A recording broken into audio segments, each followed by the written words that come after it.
Pour communiquer avec le MIR 250, vous avez besoin de votre ordinateur. Vous pouvez prendre aussi votre cellulaire ou une tablette. Et puis, vous avez besoin aussi d'alimenter le MIR 250, naturellement. Il doit être sous tension. Vous venez juste ici en bas, au niveau des accès. On appuie.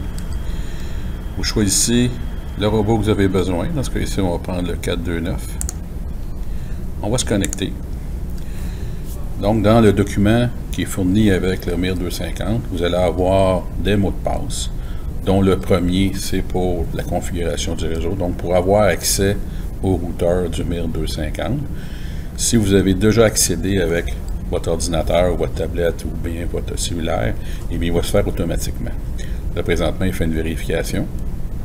Dès que la vérification va être terminée, bien, il va être, entre guillemets, logué. Voilà. À partir de là, on va venir ici sur votre navigateur. Vous allez inscrire mir.com.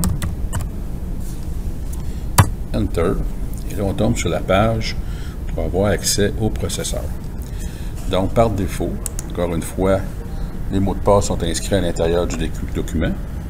On dit 10 butor avec un majuscule au niveau du D et minuscule 10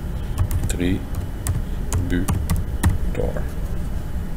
Sign in. On peut l'enregistrer. Et là, on tombe sur le dashboard. Alors, la communication présentement est terminée. Et là, on peut voir qu'il y a déjà une page juste ici. On peut voir qu'il y a une carte plutôt qui a déjà été construite avec ce robot-là. On peut voir les points ici d'alimentation. Si j'appuie dessus, je pèse sur GoTo, etc. Vous avez des fenêtres ici à votre gauche, que ce soit pour le setup. Donc, vous avez des missions, des maps qu'on peut venir modifier.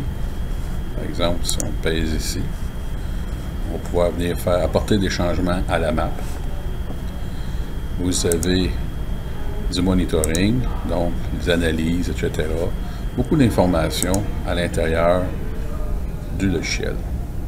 Alors voilà comment on communique avec un MIR 250.